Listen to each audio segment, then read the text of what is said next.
Welcome to the Jumping Bean Magic Collective podcast. I'm Linda Lewis, founder of the collective, here with my co-host, Heather Manwaring. We started this podcast to dive deep into the creative experience. We explore themes related to the creative path and showcase other creators' journeys. If you want to know more about the collective and our mission of connecting creatives with meaningful work, please check out our website and follow us on Instagram. We'd love to connect with you. We today are going to talk about beginning, and we are still very much beginning this podcast. Absolutely. Still getting kinks worked out. Stumbling our way through the tech. And getting our environment set up and just jumping in and trying to make our. And this topic came up because we were talking about a lot of different creative topics, but a main one being that we are always beginners as creatives. Yes. And sometimes, maybe all the time, that is really uncomfortable. Mm-hmm. Yeah, I was actually just painting something the other day because I had this inspiration to paint a hand. And I do not paint figures or hands or anything. I'm more of an abstract artist. I paint with frequency, and this is a frequency, but it is asking me for a hand. And I'm like, shit, I don't know the first thing about painting a hand. And so I paint my background, I do the things. And then I'm like, oh my God, this looks terrible. So I just painted over it and started over. Oh my God. So just hands are like the hardest thing to paint. They're so hard. They're so hard if you don't want it to look janky. Yeah. Realistic hands, not a thing in painting or drawing. I mean, unless you're really, really, really masterful. But you got to begin somewhere. Right. So I'm like, okay, maybe I don't start with paint. Maybe I start with drawing and mechanics of a hand. I'm like, oh, really? I'm going back to basics. That's what we have to do all the time, right? Is like go back to the very beginning.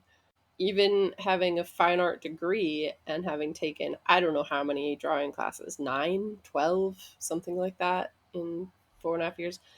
I can't draw my way out of a paper bag. My 2-year-old wants me to draw her things on her chalkboard, and I'm back to stick figures. Because it's like a language. If you don't speak the language for a long time, you lose it. It's gone. But if you don't use it, you lose it. Yeah. And you begin again. And yes, go back to square one. Yes. But yes, we can get into that a little bit more later. But I'm like, oh yeah, just this week, actually, I became a beginner again. Yes. And I think one of the reasons I wanted to talk about this was I think a lot of the time there is an intimidation factor with being a creative, being an artist. People ask me about joining the collective and ask what the entry point is. And I say, consider yourself creative. And even if you don't, we probably have a space for you. If you're interested in having creative discussions, being around designers and artists, and even if you're a hobbyist and somebody who is not ever going to show their work to anyone, we'd love to have you. But people have an intimidation factor. We do have some very, very accomplished designers and artists in our collective, people with 20-year careers and working for major corporations and big names and all of that. And I've heard some of that, like, oh, wow, people have these resumes and I'm intimidated, but they are also beginners all the time. Art and design are practices, and you practice forever, especially in things like architecture and interior design. But I think it's true for all disciplines. Those are just ones I'm most familiar with. That's my background. No, definitely. I'm like, painting, photography, all of it. All of it. It's a practice. And there's new stuff coming out all the time. New techniques, new tech, new editing softwares. There's always something new. So, and no matter what, you are a beginner at something all the time as a creative in any capacity. Yes. Yeah. So how do you deal with the discomfort of the beginning? And the frustration. Oh my God, there's so much frustration, especially when you have a vision that you can't execute exactly when I've never how you see it. Have you ever executed anything the way you saw it in your head? A couple times, actually, where I was like, God, I can't believe it happened. Like, it worked. This is exactly what I wanted. Or usually it's better than I had envisioned before, or it like morphed into something surprising, or I had a happy accident. Most of it goes like that, where it's like, I have no idea what I'm doing. And it didn't turn out at all the way I thought, but it still looks great. Well, and I don't know if you ever read that book, Art and Fear. It's a really good one Mm-mm. for like creative blocks. But they talk about studies. It's not the only place I've read this, but they talk about studies where students were given the assignment to either create the most amount of pottery, let's say. They'd be Just graded super by prolific. weight. Yeah. Be graded by the Yeah. weight of the amount of pottery that they did. And the Mm-hmm. other group was going to be graded on the perfect pot. So measured the dimensions and the wall thickness and all of that. And the group that was most prolific had more perfect pots because Oh, they just didn't have that pressure. And that has definitely been my experience with being willing to begin. I'm more willing to begin a podcast because it's so outside the realm of anything I was ever trained to do or expected to same. do. I'm willing to just throw a few $100 at the equipment and like see what happens. Make you get up early and like Make me get up at 6 a.m. and get Yeah. on here and see what happens. I don't have that tie to the meaning of who I am or what it means about me as a successful creative, whether this ever sees the light of day. Yeah. And my Same. writing is like that, and yeah, it's my knitting is like that. Some of these other pursuits, but things like that like don't have anything tied to them. Things like drawing, where I paid a shitload of money for an art degree, have a lot of There's a little pressure. more. There's a lot of weight Yeah. and An an expectation and expectation like, that I'd be yeah. good at it right away. When I pick it back Yeah. up, that I can immediately be proficient at it, and I'm Mm-hmm. just not. Yeah. So I think that's true for a lot of creative pursuits in general, is we put a lot of pressure on ourselves to be good early at things we've never done before. Yep. And I even see it in my daughter. It's interesting. We're looking at preschools, and there's a preschool for gifted toddlers, which I was like, every parent thinks their kid's gift. So like, give me some criteria, and they Yeah, did. like gifted in what? Right. But actually, like, the things that kind of point to that are not things that you're necessarily thinking, like, oh, my kid's a freaking genius. It is things like being a perfectionist at 2, being highly frustrated by not being good at something right away, which my daughter She is, is. Yeah. where she will, the train track derails or comes apart and she can't put it back together. And she will go scorched earth and throw the whole train set on the floor. That's so relatable. Yeah, right? Like, we all feel that way. I can't even get mad about it. Like, I don't laugh. I don't really react because I'm just like, we all do that. It's We fine. all have that. I can't tell you how many times I've had that scorched earth tantrum and wanted to just throw the whole thing in the trash. Yes. Burn it Yes. all down. I'm never Burn doing it this all. again. Yes. But I was always taught to practice when it came to music, but I wasn't really taught to practice when it came to art. Isn't that Oh, weird? interesting. That is weird. When it came to art, I was always kind of told that you were gifted or you weren't. Like, you had Well, a talent or you that's a didn't. crock of shit. Right? Well, and I think that there was just an idea that if you had a natural talent, you were obviously going to go much further, which is not true either, because people That's have also natural true. talent kind of take it for granted a lot of the time and don't Or just maybe do anything. don't commit fully. Yeah. And it took me until really studying. I don't think it actually dawned on me until about 5 or 6 years ago. I was in Europe. I was traveling, and back to back to back, I was in Barcelona, and I saw a David Bowie exhibit, hugely prolific, hugely expressive, was in all kinds of mediums. He did costume design, he did TV, he did movies, he did his own makeup. It was just so prolific from like 17 or something. And then I went to the Picasso Museum, which the one in Barcelona is his early work. So his dad was an art teacher, made him do all the classical drawing, self-portrait, and still life work from like Wow. 5 or 6 years old. He was Damn. painting. He was really young, and he was trained very classically. Most of those paintings, just looking at them, are pretty boring. And it wasn't until he really found his own style, obviously, that he Right. became Picasso, we know. But Right. hundreds and hundreds and hundreds of paintings, and he's got like 4 museums dedicated to him or something in Europe. I've been to at least 3. I think so. He's Wow. got enough work out there that he can Yeah, fill that many places. And that's then incredible. seeing Antoni Gaudi's architecture all over Barcelona, another extremely prolific artist, dedicated his entire life, moved into the basement of the Sagrada Familia when it was being built. Amazing. And so seeing those, and all of them started as teenagers or younger, and just seeing how much work they put out over their lifetimes. And it wasn't all good, but it was Hell so no. inspiring to me to be like, but really has nothing to do with talent. It has everything to do with commitment and that driving force to create, and Mm-hmm. that like feeling that it's never enough. You can never create enough. And some people have that and some people don't. Yeah.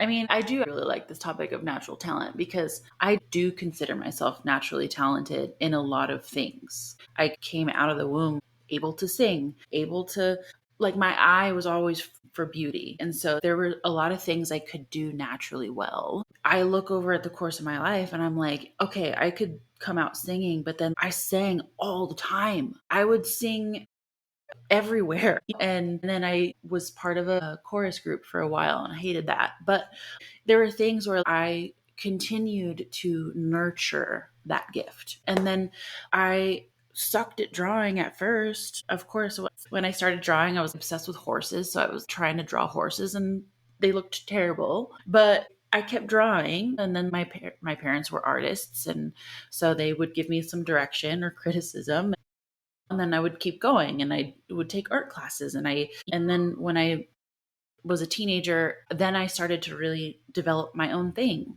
and find my own way and really study what I liked, what I was naturally gravitated towards. Photography was like, okay, I already have an eye for composition, whatever, but that doesn't mean I just didn't study or didn't do anything. Like I have tens of thousands of photographs. Not all of Yeah. them are good, Yeah. but yeah, you can have natural inclination to something and be relatively good at it. If I wouldn't have kept singing or drawing or painting, I wouldn't be where I am right now with the kind of art I can make that looks really amazing, that I genuinely love, and that really I'm playing and I'm executing a vision, but also dancing with the divine, and I don't know always what's going to happen. I really consider myself my own true masterpiece. I work myself and I work myself and I work these spots. I don't just like work one little spot and then I'm done. Like, no. I dig deep. I work my patterns. I like all these different things, which is a huge part of expression and being able to create the kind of art I want to create. It goes hand in hand with like the execution piece, but also with the commitment piece. Right.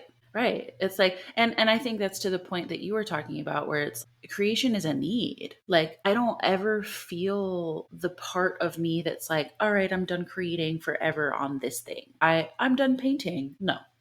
Like, there are a lot of ways that my creativity wants to express itself, but that driving force is not done. That's the driving force of my life. And it can take many forms, but that's not going to die until I do. You know?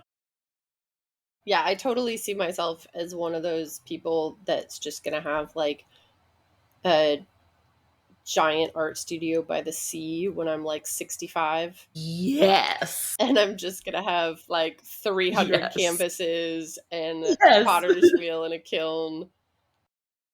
I remember watching, they have like the local PBS station in Oregon, OPB, that they used to do. I haven't watched it in years, but they used to do a feature of Oregon artists. They'd show 3 artists in a 30-minute segment or something. And there was a woman who had that kind of life by the sea, but they never showed any actual, what we would consider like actual art of hers. All they showed is like her seashell collections and like all her like found rocks and sticks and driftwood all laid out really beautifully on tables, like long wood tables in this barn or something. And I was like, she's My my spirit God. animal. That's definitely in my future, is some sort of like witch's Yes. cabin with lots of Yes. Art dried supplies and flowers yeah, and sticks. and sticks. Like a whole bunch of leaves Or as my just like husband strewn says, about. eyes inside outside. Yeah. Because Oh my God. of course, my daughter is bringing in sticks and rocks and things like I Of do. course. Yeah. I do too. I have a whole bunch of rocks that I've collected from like my travels. But I say that because I think there are so many examples of people starting so late in life, starting after a career, starting after kids, starting after a divorce, starting after some sort of major change in their life or a loss, Yeah. that Yeah. where they Which is start to great. give Good on them. themselves permission, right? Give themselves permission to actually create in the way they never gave themselves permission. Because we are taught that the path of creativity is not lucrative enough. And so you cannot survive on your Tale creativity. is old as time. Yeah. And I think we're going to do a whole episode on the starving artist trope. Yes, absolutely. You can't avoid that one. You can't avoid it. But I think it's also relevant here to beginning, because I think it's the That's thing that true. keeps people from beginning, is to say, well, True. what purpose does this serve? Right. And in our capitalistic mentality, what money is it going to bring in? And the answer to that is it may never bring in any money, and the purpose it serves is your creative expression. Yes. And because you can't not, it will turn to rot Yes. if you Exactly. don't. And that's a perfect segue into what I was going to say is the purpose is it generates energy. Yes. It's energy is the currency. It's Yes. fulfillment of this thing inside of you. It's the giving you play and experimentation and things that are not tangible that actually do serve your life, whether you see it or not. Yeah, it may not bring you financials, but it will bring you something often much more valuable And you have more chance of things bringing you financial when you income. continue and commit. Yeah, when you continue and commit, and when you are true to that creative thing that wants to come through. Right. Because I think a lot of Yes. people I love that. go, well, too many other people are doing something similar, or I don't have anything unique to say here. Mm-hmm. Like, they don't let it unfold. I'm very guilty of this. Like, they don't let it unfold to be what it's supposed to be. They don't let it mature, Right. because they just cut it off at the knees and say, well, it hasn't made me any money, or it hasn't brought Like gone me anywhere. recognition. Right. Or it's still not good or whatever the case may be. And yeah. Yeah. I like that piece about letting the creativity or the creative expression mature. Because I think that is such a huge, huge thing that, For me, maturity has been letting the mediums be what they are instead of my preferences. right. Right. So I think we Totally. talked about this last time. Like, my preference would be to be a visual artist. That is not actually how my expression is taking shape. Yeah. When I first started painting, it was all of the pain that existed, the angst, the things I needed to process on the inside. And it was at times very chaotic, at times very dark, but then there'd be some beautiful things too. I'd make beauty out of the darkness and all that stuff.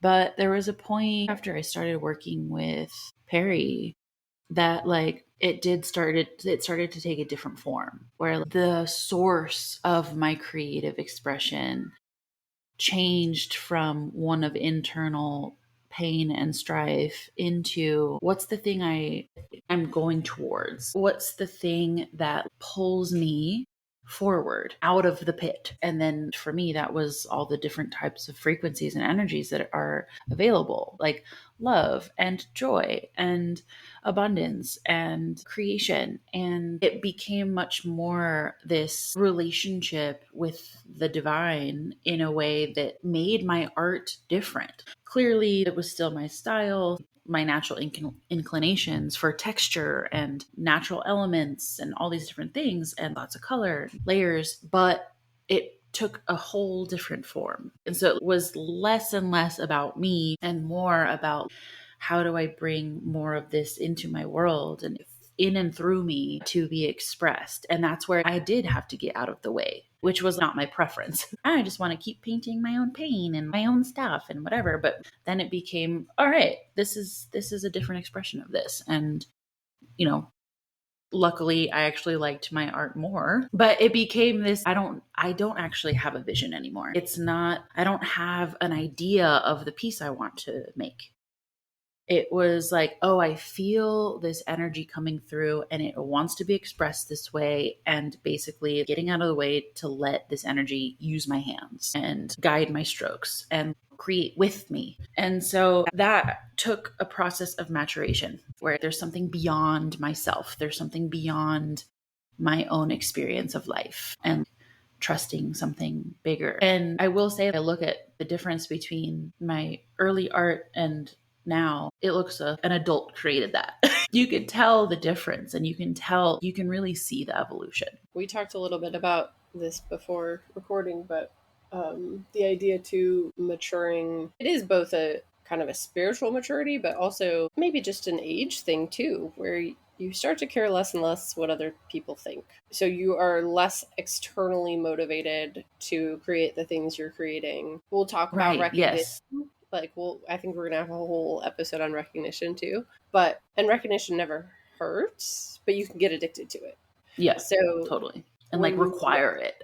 Yeah, when you know that something is just fully internally resourced, whether that's internally with energetics or not, it's just something, a story you need to tell, or something about your process, or lots of examples, especially in writing, is what I'm mostly thinking of when I'm talking about this. Totally. You stop caring so much what other people's opinions are of that thing. And Yeah. you do it because you need to do it, not because there's going to be any gain. The hit of validation. Yeah. Yeah. There were so many years where I really wanted my family's approval of my art. I really wanted, my stepmom was like a famous artist. And so I would always go to her and be like, look at my piece. Like, it's so amazing, right? And then she would like critique the shit out of it, which is good on some level where she helped me improve for sure. But the reason I went to her was for that approval. And so there was a huge shift in my artwork when I stopped going for that. Like, I stopped showing her because I wanted her to tell me I did an amazing job, and instead was like, here's something that lives inside of me, experience it. And like, I didn't actually care if she liked it or not. Like, I stopped asking her for critiques because I know this is what my internal orientation wanted to create. And so I stopped needing that. And ironically, that's when she was like, wow, amazing. When I really stopped needing and stopped caring what other people were going to think, it also shifted how I created and like how I related to it afterwards and all that kind of stuff, and stopped being so afraid of showing people what I've created. Yeah, that fear holds people back, like probably like no other. Is the fear Like of no other. the fear of being rejected, the fear of being canceled, the fear of being somebody Judged. saying, "Oh my God, that's really who you are on the inside. I now want nothing to do with you." Right. Through the path of creating and being willing to begin and make mistakes and fail, you do lose people in that Totally. in that process, because people have all kinds of feelings about you putting yourself out there that way, and Yeah.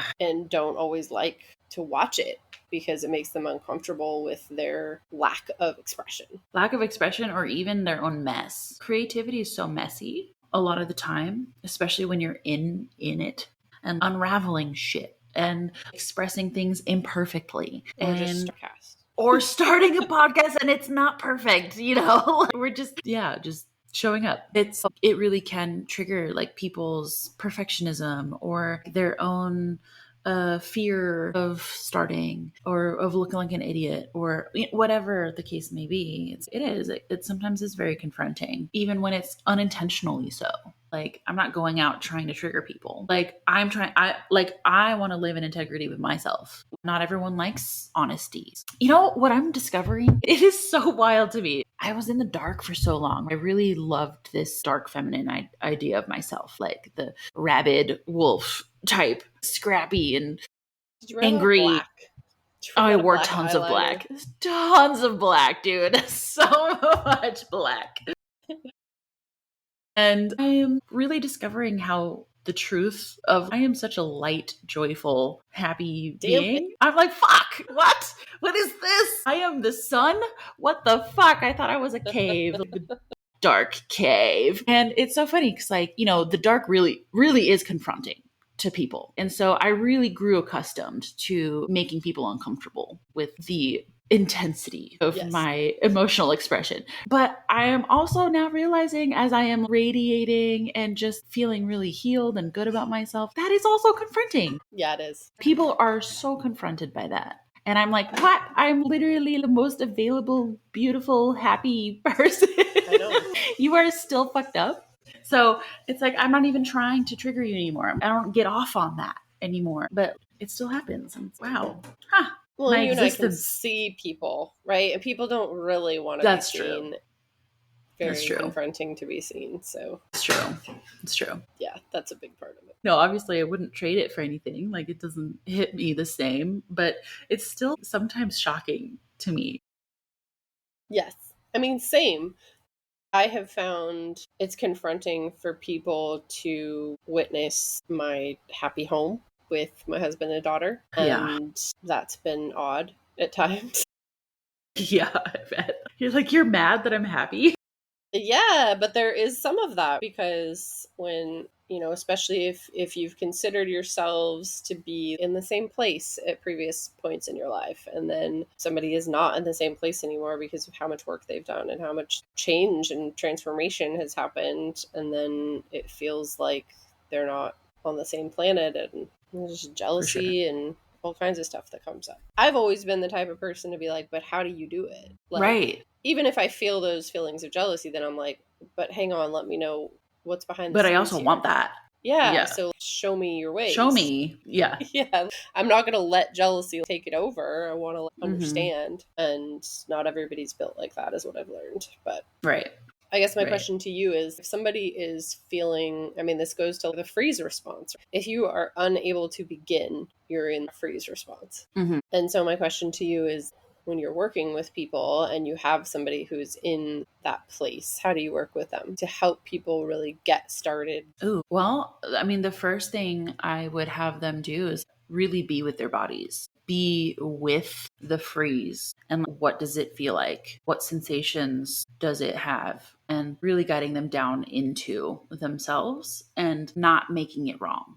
Really, really giving it love and approval, because it is protecting you. It's essentially, it is loving you, and definitely not in the way that your mind might prefer, but it is trying to love and protect you. So really approaching it with curiosity and understanding.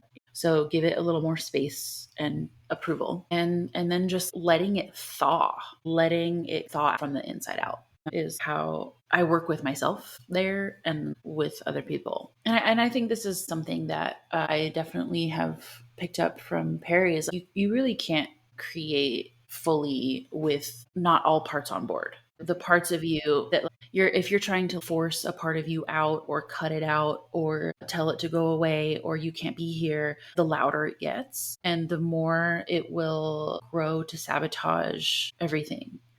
So that really felt true to me, is you really do need all of the parts of you in alignment with whatever wants to come through. So yeah, that would be my approach, is like, feel your body, learn what this part needs too. They're usually, these parts like really need something from you, whether it's love and attention or to be seen or just space to express itself as is, not how you wish it would express, but how it is actually expressing. Yeah. And I think that is also how I approach art. It's not what I wish I could create, it's what wants to come through me, whether I like it or not, whether it's ugly or not, whether it evokes tears, the quintessential ugly cry. Are you willing to let yourself get ugly to find the beauty? And that's really the way I approach life. But yeah, sometimes the shit's ugly, and you find a truth in there that you don't like or that you think would lose people. And sometimes it does. But that's the path to creative freedom. If I don't ever admit to myself something ugly lives inside of me, then I'm always going to actually be at the beck and call of that ugly. And never actually fully realize the beauty. Yeah, the body piece is big, for sure. Yeah. feeling the freeze sensation, feeling however it's manifesting. Yeah. The paralysis is what it really is when you just, The terror. yeah. The Because, and I think a lot of the terror comes from inability to hold other people's reactions. So I think I try to give people a lot of permission to keep things hidden as long as they need to. Like, yeah. to not share, even that you're doing it, even that you're, keep it for yourself and to yourself. It's for you. Yeah. Until you know that you can handle whatever the array of reactions is. And this goes beyond creativity. This goes for kind way of beyond anything. This is relationship 101. Yeah, for sure. And then the other piece is just getting to the why of that paralysis. What is it bringing up in terms of childhood experiences are always there when it comes to creativity. Our creativity gets squashed so early in so many very subtle ways. Yeah. And some not so subtle. And some not so subtle. Being told you don't have natural talent for something, or that somebody else does, or whatever. Or even that you do. And then that's the thing that you should pursue. And then any other way you express yourself, you're told, like, you shouldn't be a beginner when you're so good at this other thing. I think a lot of people get shoved back where they where they belong. Make somebody more comfortable that, like, oh, well, you're such a good singer. Why don't you just sing? Why are you over here painting? Right. That's a waste of your time. Right. Or even like other people's ideas of you. Oh, well, you're this. Why now you're deviating? That's now you don't fit into my box. Yeah. So it's like, what are the who are the voices? Because it could be a part of you, and it also can be a voice that's outside of you. True. That is in your brain. That you've internalized. Yeah. That's saying you don't get to do that. That's not who you are. That's, you're a fill in the blank. Whatever your supposed title is, and you're not gonna be good at this, so you shouldn't even begin. Right. Totally.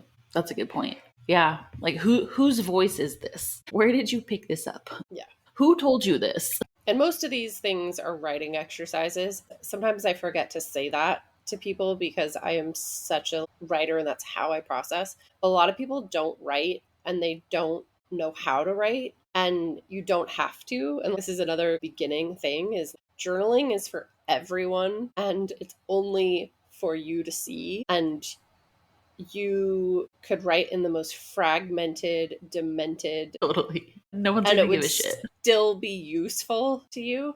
Write notes on what your thoughts are, especially around things like this. Why can't I begin? And getting that out in that exercise. And then I think the other thing that I have worked with people on is just beginning in the very, very smallest step. And recently I've been real low energy, and there was a day that I was going to take my daughter to the lake nearby, which is 30 minutes away.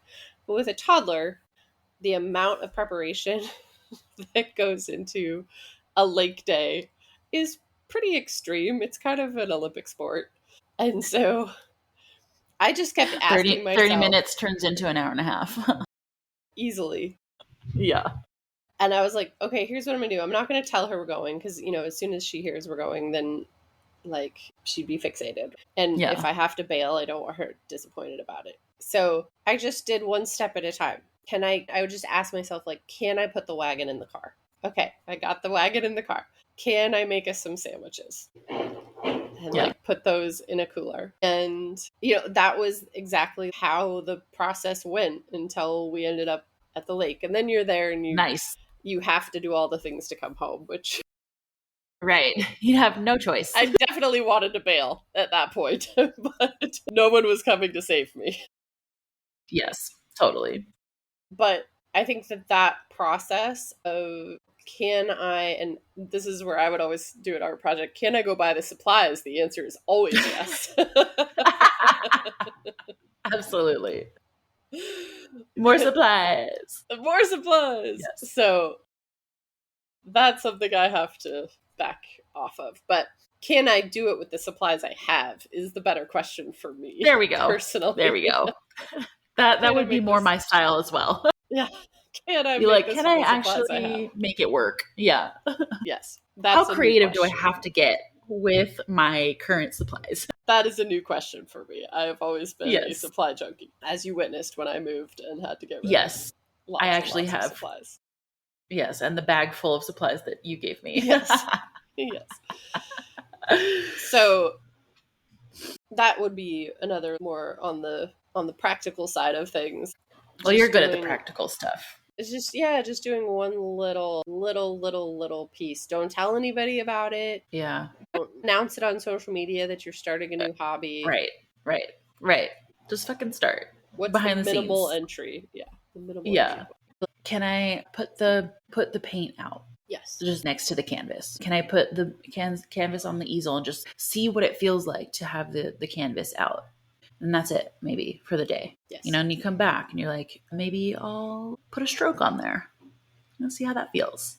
Yeah, so I like that. I'm definitely more of the once we get to the canvas part. But yeah, I mean, I see that a lot in the emotional stuff too. I've never expressed anger before. How do I express anger? Okay, well, you first got to start with the part of you that doesn't want to feel the anger. Can you be with that?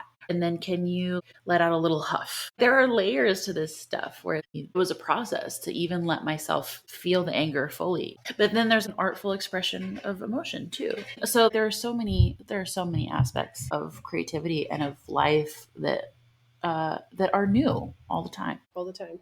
And if you're resistant to the new, which Oh, I was hell for yeah. years. I mean, trauma can do Hell that. yeah. There's a lot of reasons Yep. to be resistant to change, resistant to new. And then Mhm. I would override my system and force myself into new Yes. and create a lot of Yes. forced stress instead Yeah. of letting things evolve. Like overwhelm. Yeah. Yeah, yeah. Yeah. Still do that for sure. Burnout. Overcommit. Overcommit.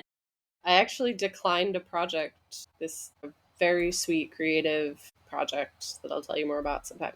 But I actually declined it this week. I am overcommitted Wow. and I was proud of myself for doing it. Nice. Good for you. I want to invite people that are listening to tell us what they're beginning or what they want to begin. Yeah. Yeah. What What's it feels something that like, what your process is. yeah, or what's stopping you or what is. Yeah. And I What's think happening over we'll there? have Q&As on here, either rapid fire or we'll bring guests on and coach them through some of these things. So let's invite people to engage with us on that. I love that. Yes. So that is beginning. I'm sure there's more to talk about, but There's always is. I think this is a really good beginning to our podcast, second episode. Agreed. And Agreed. yeah, I'm curious what people will have to say too about their process with beginning. I always feel like a brand new bee. I think that's a big part of parenting too. Is you're in a new stage all the time, and it doesn't matter how much you know about And your kid is kids. changing all the time. Your kid is changing all the time, and you don't know your kid in this phase, and yeah, it's just constant newness, constant beginning. Love that. And I don't think any parent feels like they're ever a veteran. I don't think anybody ever feels like that I've ever spoken to. Unless they have a big ego. There's that. Another topic for another day. Topic. Okay, so you can go to jumpingbeemagiccollective.com. You can fill out an application to be a member where we learn a little bit more about you and the way you want to engage with the collective, because there's various ways, various levels of engagement. And member benefits. So we have an online community on WhatsApp. We also typically have a monthly call that might morph more into this podcast, but we're playing with the format of that. And on those monthly calls, there's an opportunity to be a highlighted member. So we record your creative journey, much like Heather and I talked about ours, but with visuals. And then that gets cut up and put on our Instagram and other socials. And then we also put your profile on our website and links to your websites. So it's definitely a way to grow your reach, especially if you're, small artist, small business, freelancer. And we're still small, we're still growing, but eventually I really want members to be helping each other on each other's projects. So if you have a venture that you're trying to get off the ground and you need graphic design support, you need web development or design support, you need social media management design support, Canva work, photography tutorials. We have people for all of those things. You have a retail business that you want to get off the ground and you need design support for that. We can put you in touch with creatives for almost any type of venture or project that needs creative touches. And I would say that, especially in this day and age with the way marketing is now, everyone needs some sort of creative hand to get anything off the ground. We have lots of people who really want to do some children's books. So I want to create a children's book focus group within Jumping Bean. I know someone who is working on publishing children's books and does crowdfunding for children's books. So I want to bring her on at some point. So there's just lots of opportunities as a member to see and be seen, interact with other artists and designers. We tend to be a solo bunch on the whole. We like to go into our caves, and so it's nice to have a little bit of a community to bounce things off of, to bring your projects in that maybe you don't want to put on social media and you just want to be seen in your process. And if you want critique or feedback, maybe before even a client sees it, or something new discipline that you haven't done before and you want somebody else to see it before it goes out into the world, like, for your people. So that's a little bit about what we do in Jumping Bean and why you'd want to be a member. It's $20 a month right now. That will probably change in the future to more of a tiered membership level. So if you're not taking work through the collective, it'll be less. And if you are, then it'll be more, is how I'm thinking of it right now. But right now it's just a flat rate as we get started. And taking work through the collective, I'm going to work on getting more and more companies where I'm referring people out for jobs, and then also individual clients. And we'll talk more about like what those consultations look like in a future episode. But there's information on the website if you're interested. Perfect.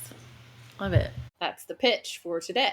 Dun, da, da, da. Well, thank you everyone for being with us. Thank you, Heather, for getting up early. My pleasure. This was so fun. I loved it. So fun. It's worth it. All right. For sure. Until next time. All right. Bye-bye. Signing off. Thank you for listening. If you are looking for more information about the Jumping Bean Magic Collective, please visit us at our website, www.jumpingbeanmagiccollective.com. There, you can become a member, reach out with questions, or become a design client. You may also find us on Instagram and Threads. If you enjoyed listening, please rate the show. See you next time.